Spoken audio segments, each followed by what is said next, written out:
भारतीय सेना की ओर से पाकिस्तान स्थित आतंकी कैंप पर ऑपरेशन सिंदूर के तहत की गई एयर स्ट्राइक के बाद देवास के भाजपा जिला कार्यालय पर पार्टी कार्यकर्ताओं ने आतिशबाजी कर जश्न मनाया। वहीं इस मौके पर भाजपा जिलाध्यक्ष राय सिंह सैंधव, बागली विधायक मुरली भवरा सहित कई वरिष्ठ कार्यकर्ता मौजूद थे। कार्यकर्ताओं ने भारत माता की जय और वंदे मातरम के नारे लगाए और एक दूसरे को मिठाई खिलाकर बधाइयां दी। भाजपा जिलाध्यक्ष राय सिंह सैंधव ने कहा कि यह कार्रवाई प्रधानमंत्री नरेंद्र मोदी के निर्देश पर की गई। प्रधानमंत्री ने आतंकवादी घटनाओं में शामिल लोगों के खिलाफ कड़ी कार्रवाई का वादा किया था। तीनों सेनाओं के माध्यम से शुरू हुए इस ऑपरेशन में आतंकी ठिकानों को निशाना बनाया गया। सैंधव ने कहा कि आगे और भी सकारात्मक परिणाम सामने आएंगे। कार्यक्रम में बागली विधायक मुरली भवरा ने कहा कि आतंकवाद को पूरी तरह नष्ट करने के लिए भारत पूरी तरह सशक्त है। अगर भारत पर कोई भी देश आक्रमण करेगा तो उसको भारत छोड़ेगा नहीं। चूंकि भारत एक शांतिप्रिय देश रहा है और दूसरे जो देश है वह चाह रहे हैं कि भारत को क्षति पहुंचाई जाए, लेकिन अब हमारे यशस्वी प्रधानमंत्री जी ने सेना को पूरी छूट दे दी है और हमारी सेना ने जो आतंकवाद के गढ़ है उनको नेस्तनाबूद किया और करते जाएंगे। आज बड़ा हर्ष का दिन है कि हमारे देश के यशस्वी प्रधानमंत्री नरेंद्र मोदी जी के नेतृत्व में भारत की सेना द्वारा आतंकवादियों के जो अड्डे थे उन अड्डों को ध्वस्त करने का काम हमारी भारतीय सेना ने किया है।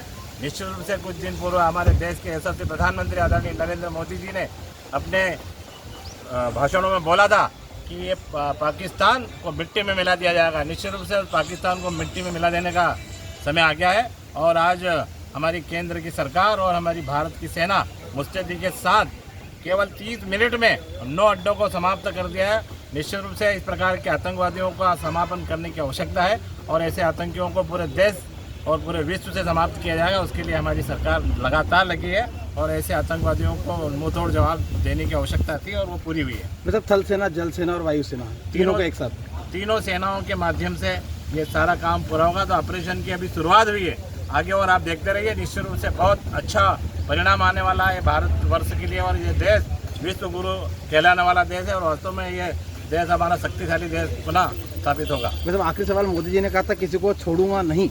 मोदी जी ने कहा था कि मैं पहले किसी को छेड़ूंगा नहीं और कोई मुझे छेड़ेगा हमारे देश को तो मैं उसको छोड़ूंगा नहीं। उस नारे को चरितार्थ आदरणीय नरेंद्र मोदी जी ने आतंकवाद को पूरी तरह से नष्ट करने का भारत सशक्त है, मजबूत है और अन्यत्र जो देश भारत के ऊपर यदि किसी प्रकार का आक्रमण करेंगे तो भारत उसको छोड़ेगा नहीं, क्योंकि भारत शुरू से ही शांतिप्रिय देश रहा है।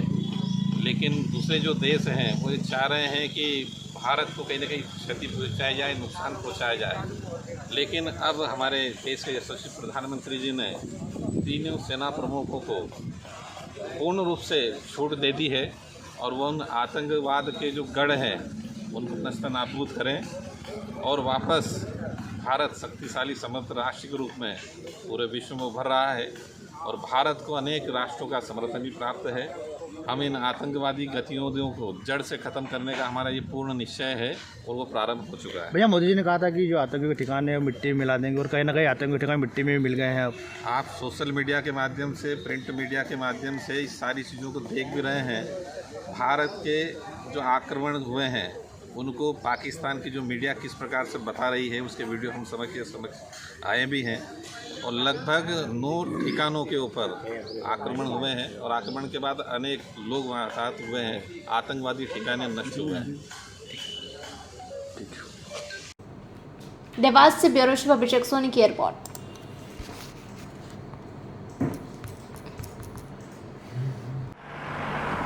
जयराम जी, किशन काका, राम राम भाई, राम राम। क्या दोनों भाई बैठ के क्या हिसाब लगा रहे हो? ऊटी लहसुन के भाव आ गए क्या? अरे नहीं रे दादा, ये अपना रमेश नया मकान बनाने के लिए लोन ले रहा है। हिसाब किया तो पता चला कि लोन का पैसा तो ईंट और रेती में ही पूरा हो जाएगा। और अभी तो सीमेंट लानी है, सलिया लाना है और तो ठेकेदार को भी पैसे देने हैं। मेरे तो कुछ समझ में ही नहीं आ रहा कि कैसे बनेगा मेरा नया मकान।